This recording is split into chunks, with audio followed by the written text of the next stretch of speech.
Welcome, fair people of YouTube. Today I'm kind of annoyed because I just recorded like 2 episodes of the deck build, pre-built decks review and also a deck build video with my mic turned off. So yeah, I will literally go straight for it and yeah, let's just see how good the Alabaster Shield is.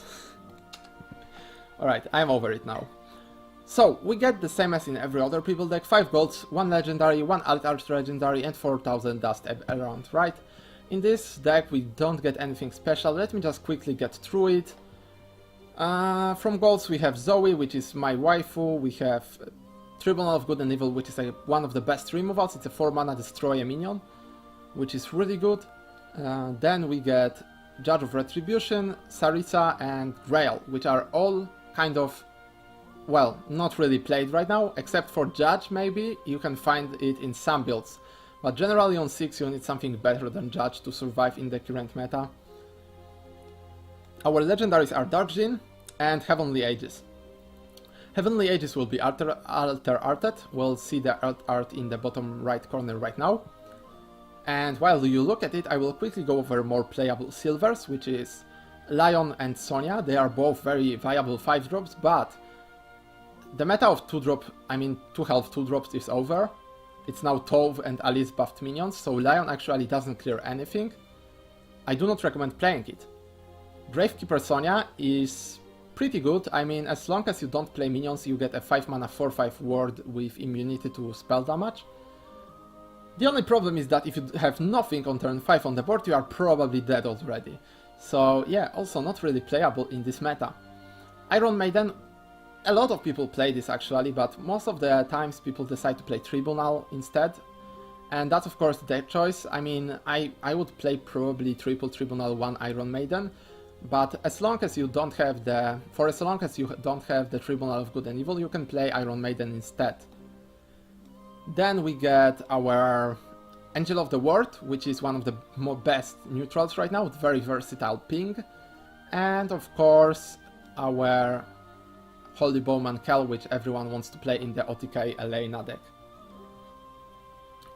With that said, I think we can move on to, well, let's say, developing of the deck. I won't literally rebuild this deck into a new deck, because I did that in the previous recording and I really don't want to go over that again.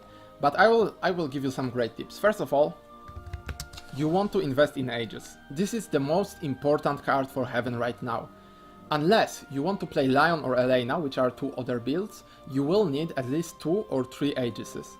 So if you plan to buy this deck only once, first card you are getting is Aegis. Then, to counter the current meta, you need to play Princess Snow White. Alright? This is a 2-drop that can kill a 3-drop and also 2-drops. So you need this, alright? Because right now, if your opponent plays Tove, you have to kill it.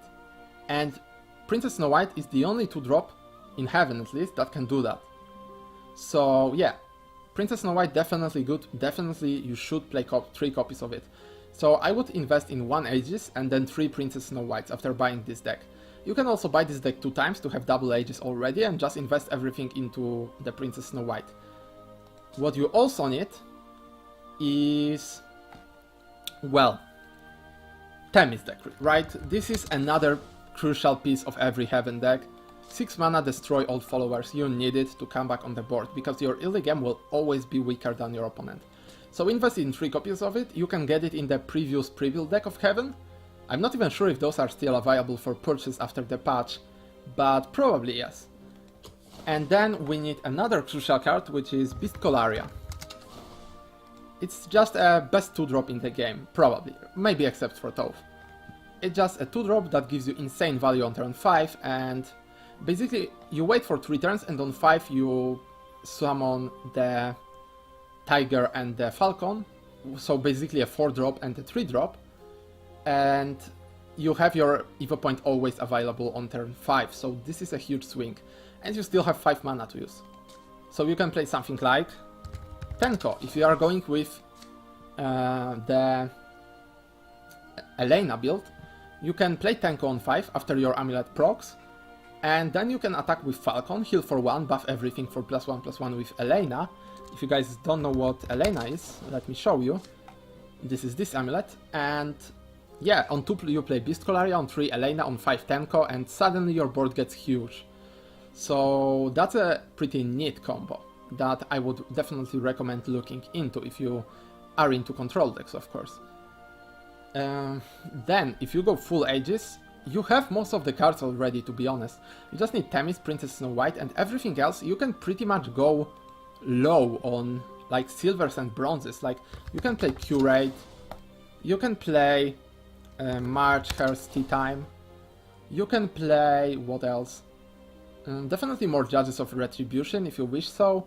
You can play Radiance Angel. Yeah, there are a lot of angels, I should have been more specific. But Radiance Angel, you can play on 4-drop, you can play either Priest of the Cudgel, which is your basic card, or you could play Tina, which is probably better in the current meta. That's almost the same as the Cudgel, but it's much better versus neutrals. And yeah, I mean, you also need more Tribunals, that's for sure. And the cards you can cut from this deck, well, I can give you some examples if you want to work with it alone, but I would recommend you find a good deck list. You can check out the... I don't want to call names, because people don't like being tagged without further notice, I mean earlier notice in the videos, but there is a very good player in an esport team with blue logo, and if you know, did some research about Shadowverse, you will easily find him. So yeah, you can head here.